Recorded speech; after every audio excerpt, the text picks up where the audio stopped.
శరన్నవరాత్రుల్లో చివరి రోజైన విజయదశమి రోజు తప్పనిసరిగా ఆయుధ పూజ చేస్తుంటారు. అయితే ఇలా ఆయుధ పూజ ఎందుకు చేస్తారు?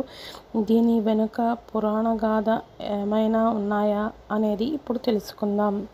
రాజపుత్రులు యుద్ధానికి వెళ్ళేటప్పుడు యుద్ధభూమికి వెళ్లే ముందు ఈ పూజ చేసేవారని, అందుకే ఈ పూజకు ప్రాధాన్యత చాలా ఎక్కువ అని చెబుతారు. కానీ దక్షిణ భారతదేశంలోని రాష్ట్రాల్లో ఈ పూజను మహానవమి నాడు జరుపుకుంటారు. కర్ణాటక, కేరళ, తమిళనాడులలో ఆయుధ పూజతో పాటు సరస్వతీ దేవిని కూడా ఈరోజు పూజిస్తారు. మహిషాసురుడు తండ్రి అసురరాజైన రాంబుడు ఒకనాడు మహిషంతో కలిసిన మూలంగా మహిషాసురుడు జన్మిస్తాడు. మహిషాసురుడు మనిషిలాగా, దున్నపోతులాగా రూపాంతరం చెందగల శక్తి కలవాడు. మహిషాసురుడు బ్రహ్మ గురించి తపస్సు చేసి మానవులు, దేవతల చేత మరణం లేకుండా వరం పొందుతాడు.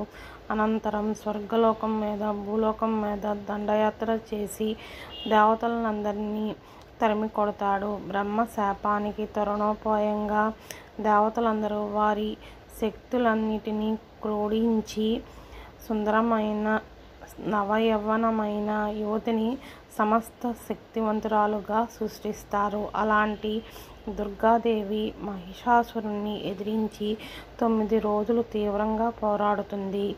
10వ రోజు ఇంతటి బలమైన రాక్షసుని వధిస్తుంది. అందువలన దుర్గాదేవిని మహిషాసుర మర్దిని అని కూడా పిలుస్తారు.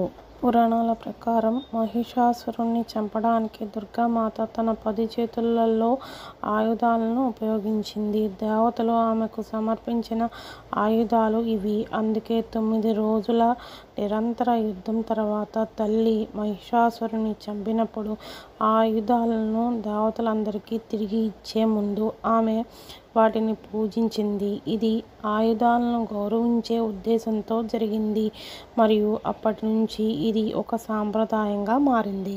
పాండవులు కురుక్షేత్ర యుద్ధానికి వెళ్లే ముందు జమ్మి చెట్టు మీద తమ ఆయుధాలను భద్రపరిచినట్లు పురాణ కథ ప్రాచుర్యంలో ఉంది. అంతేకాక అర్జునుడు గాంధీవంతో పాటు భీమసేనుని గద యుద్ధానికి వెళ్లే ముందు ఆయుధ పూజ నిర్వహించినట్లు పురాణ పండితులు చెబుతున్నారు. శక్తి స్వరూపిణిని ప్రసన్నం చేసుకునేందుకు పాండవులు ఆయుధ పూజ చేశారని భక్తుల నమ్మకం. పురాణాల ప్రకారం లంకాధిపతి రావణాసురుణ్ణి వధించే ముందు శ్రీరాముడు కూడా తన ఆయుధాలను పూజించినట్లు చెబుతారు. చెడుపై మంచి విజయానికి గుర్తుగా విజయదశమి జరుపుకోవడం హిందువుల సాంప్రదాయంగా వస్తుంది.